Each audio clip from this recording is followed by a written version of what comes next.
Hello, welcome to Jodie Chats. This is a platform where I go through the ins and outs of the beauty industry. Today I am joined with Linda Woodhead, the owner and founder of Mocha Group, a publication and media company, and the host of ABIA, and really give you guys a look into what the Australian Beauty Industry Awards are, how they came about, and what being involved in them is all about. Hello. How are you? It's you, little Miss Pranker in the flesh. I know. I feel like I know you already. I was about to say, I feel like I know so much about you already. So, first of all, I want to start with saying I've been calling it ABIA. Is it correct that it's ABIA? I prefer ABIA. However, obviously, some people do say it as ABIA, and a lot of people do. I remember when it first started being said, I hated it because it's too close to a female part of the body. Yep. Okay. So, but it's like whatever anybody calls it, I guess. It's an acronym, so all of our other ones, it's like AHIA, ABIA, AMBA. But it's kind of become now where people say ABIA, and it's quite cute because they've kind of adopted that. So there's no rule really. There's no rule, but so if I do accidentally say ABIA, I do apologize. I've been That's all right. with the ABIA before. Yeah, that's cool. I want to firstly say thank you so much for giving me your time. I'm not sure if you know, but Bella Pale Body Clinic is actually up for 3 nominations for the ABIA. I do know that, of course. Yeah, so we are very excited about that. We haven't been in the ABIA awards. We didn't go in last year. We've been in the last 2 years. So really excited. And the reason for this is we have been talking obviously nonstop to all of our clients, followers, putting it on social media and that. And we just want to tell them a bit about what ABIA is and what an honor it is to be a part of it and to be nominated and recognized for it. So first, I would like to ask how ABIA started and when it started. We're in our 12th year, I think, possibly even 13th. It was a bit hazy, obviously, over those couple of COVID years. We launched it originally because it wasn't like I came up with this grand idea. It was really an industry requirement, I guess. I had a lot of people reach out to us and say, will you do it? Yeah. It wasn't something that I thought about lightly because there's a lot of work goes in it. And I kind of looked at other awards. At the time, we were obviously in the hair industry as well, and there was a lot of awards in that. But in beauty, other than a few association ones that were quite small and you needed to be members of those associations, and if you weren't, you couldn't kind of enter. There was nothing really on a national basis across the board for the beauty industry. Obviously, we're media, so we had the magazine and we had all the contacts. So I literally sort of thought, if we're going to do this, we need to make it very collective for the entire industry. I didn't want to go to one company and say, will you sponsor us and give you a bucket load of money to get this off the ground. I wanted to like get everybody involved. I'd been speaking to Reed, who owned the Beauty Expo or owns the Beauty Expo for a number of years, and they were looking at it, and we said, look, we'll help you with it. But it just wasn't getting off the ground. So I kind of went to them and said, look, we'll do it aligned with you. So you have Beauty Expo. We'll do it on the last night. But I need everybody involved and we need some funding to kind of get it off the ground. So about 13 years ago, we went to Beauty Expo. I had my hit list of companies. I think back then we had about 15, 16 categories, maybe a bit more. No, we actually did. We had about 15, 16 categories. We've got like 30 something now. But I literally spent that weekend going around. I worked all the budgets out, went and spoke to all the major players, companies, and said, will you sponsor a category so we can make it collective? And kind of almost probably thinking that they wouldn't do it and it would then go away. But within a day, we'd locked in sponsorship for every single category. So then I was like, well, now I've kind of got to go and do it. So I literally locked myself away for about a month and wrote it from scratch and downloaded every single award kind of in English speaking countries and looked at what they were doing, pulled in some people that I really respected in the industry. So I literally put it all together, spoke to people like Gay Wardle and a few other sort of really amazing people in the industry and said, this is what I've come up with. These are the categories. What do you think? Had a lot of roundtable meetings and then literally kind of went from there, I guess. We put it together. We were very lucky because owning a media company, we were able to use that platform to get the message out. We picked it off and it started quite small. I think we had about 200 people or so on the first one and then kind of gradually grew from there. We're up to around, generally on the night, it's like a 700 plus audience. Wow. It's massive. That's so good. This year, I don't know what's happened this year, but this year just went crazy. I heard you guys got so many oh my God, entries. We were getting like 30 to 40 entries in categories. We were getting I think we went up by 40%. So our numbers, in terms of additional entries, I think this is the first year, which is kind of sad in one way, but a good in growth in the other, where we had as many people that didn't get through as did. So and I say that not to sort of make the ones that didn't get through feel bad, because I think that just to put yourself out there is amazing. But for the people that did, it's like massive. It wasn't just like an easy walk in the park. This one was you had to be at the top of your game to get through. So for those people that finaled in one category, let alone someone like you guys with three, is quite phenomenal. And that should be celebrated irrespective of the win, because it's kind of, my philosophy behind this whole thing is that the process of entering and putting it all together, and I know it can be hard and a bit of a headache, is also a really good way for people to put their business under a bit of a microscope and give it a bit of a health check kind of every year. It's definitely, like I said, grown, moved. We've changed quite a lot of things. We've evolved with the industry. We originally just had state salon, and then we went for the small and large, so 4 treatment rooms or less and 5 treatment rooms or more. So that obviously doubled in the number of salon kind of categories. We brought in eco a while ago. We brought in a few more individual ones, educator. We still look after makeup as well in that frame. And then this year, a bit of an involvement as well, I guess. Last year we added, we always had beauty therapist. Last year we added dermal therapist as well, because we're definitely, as an industry, moving more into that clinical area.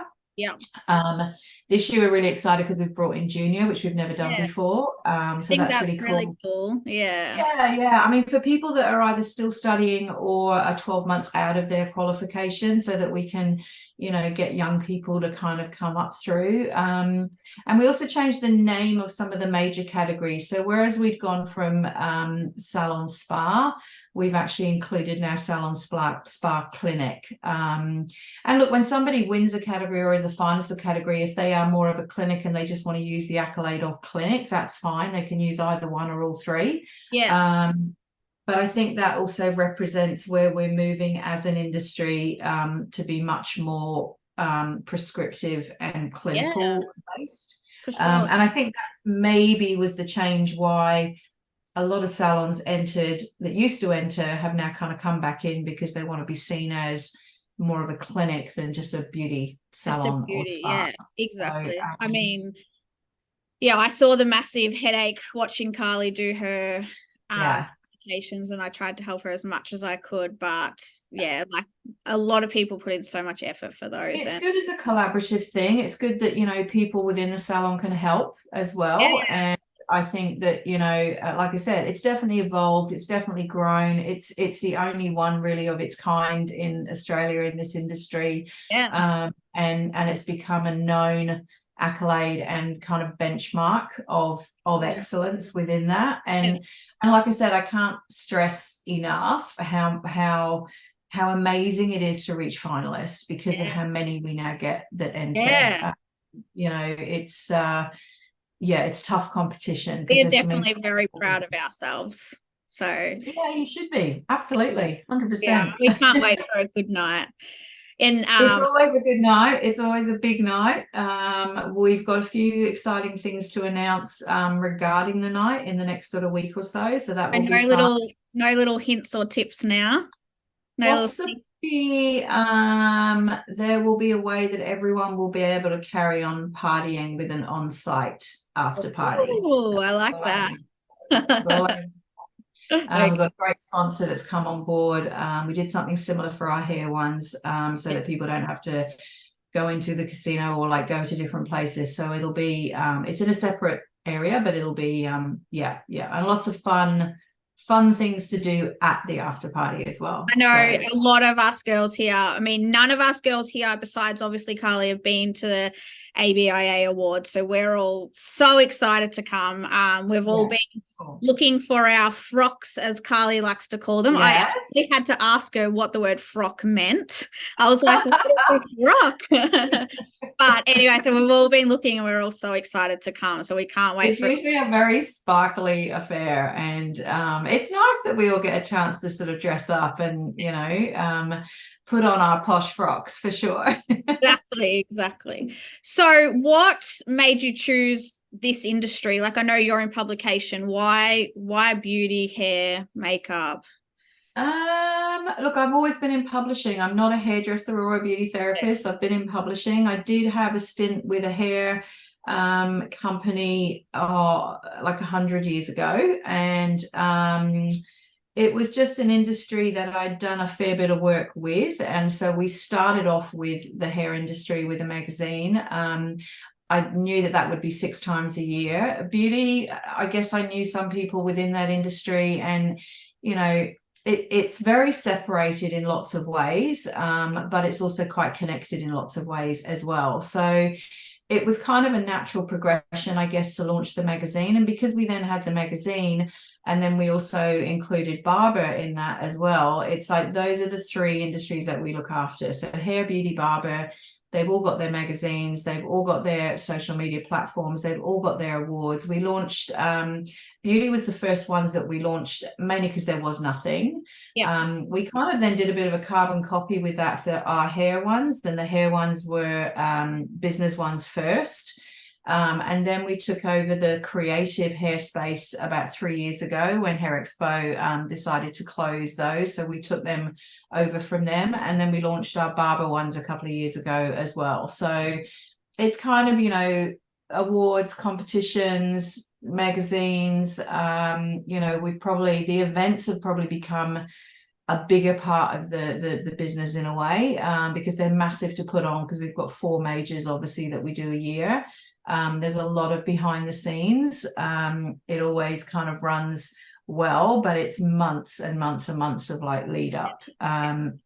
So, and look, it's a joy to do. Like, it's, you know, I even though we it's a lot of hard work, it's like to look out, you know, at all those faces and know that we've managed to facilitate that is a really nice feeling. So I think then, you know, we've made a lot of amazing friends, we've got good colleagues, we've utilized that as well, even then when we kind of do our charity affiliate stuff. Like, everything's always interconnected. So I'm certainly, like I said, I'm not a hairdresser or beauty therapist. I feel like I'm an honorary one. I'm the exact same. Like, I'm only just tipping into the beauty industry now, but I'm like, I'm definitely not, I can't do what they do, but starting to learn.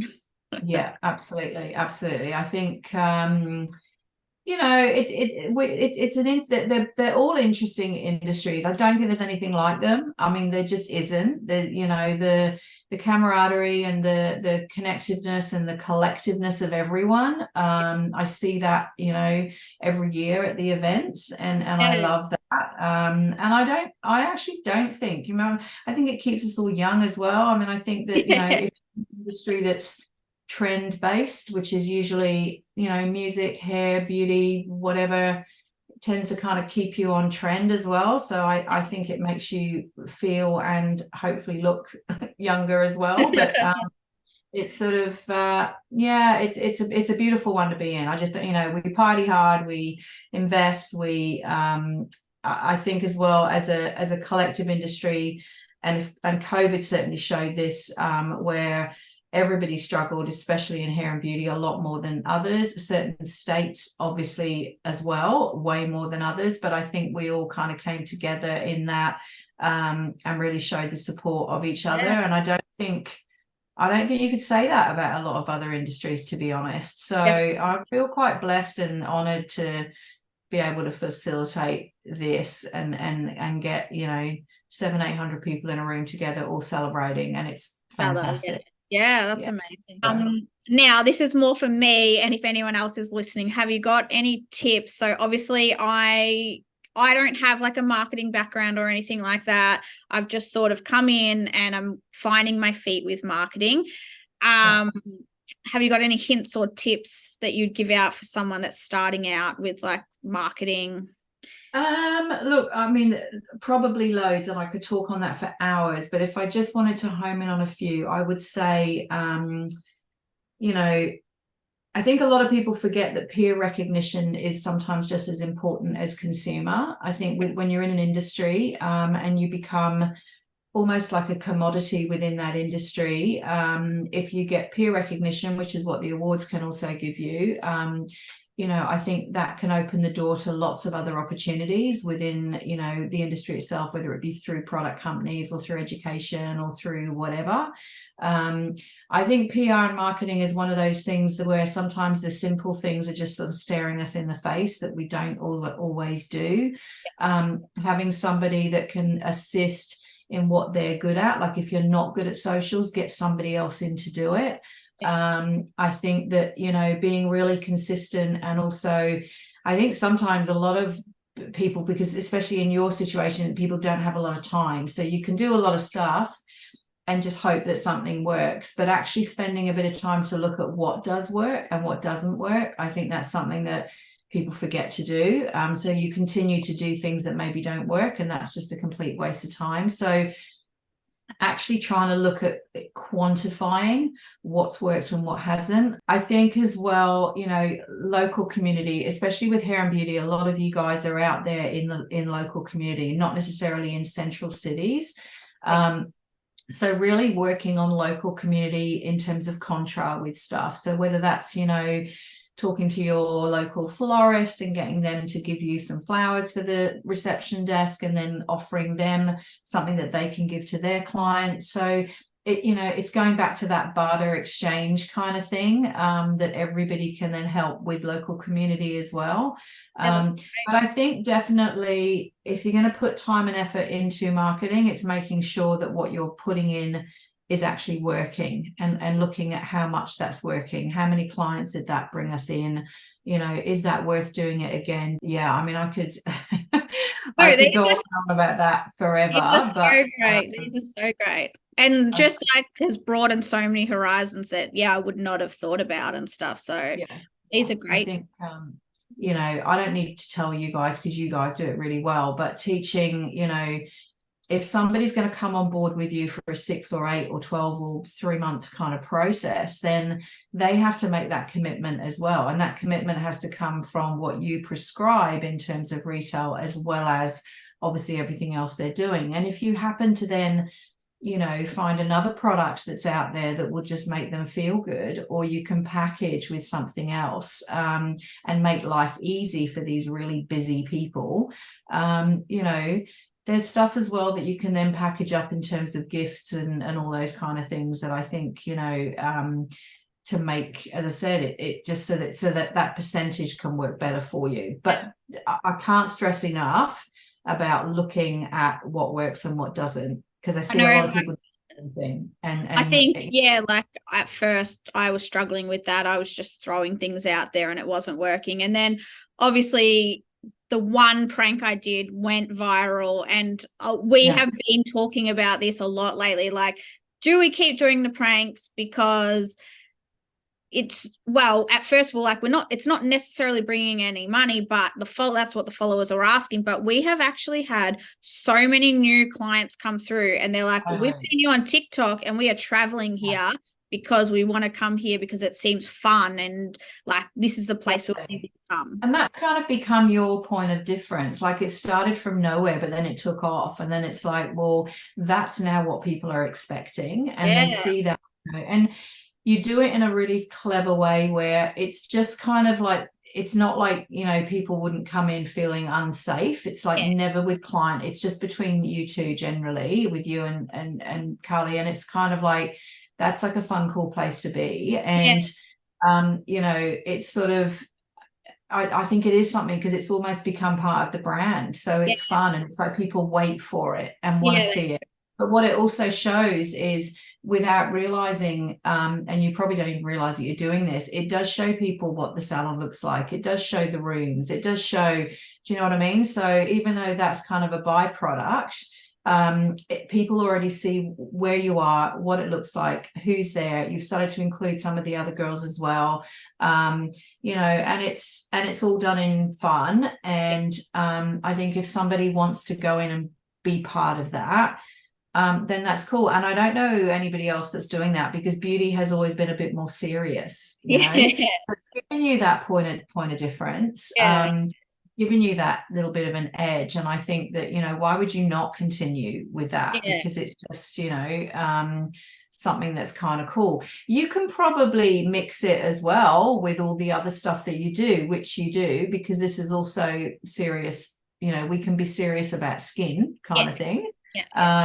But I think as well, it's a great point of difference. And you can utilize that to that demographic, and then you've also got other demographics that you can do something completely different to. And that's where we're trying to balance all that.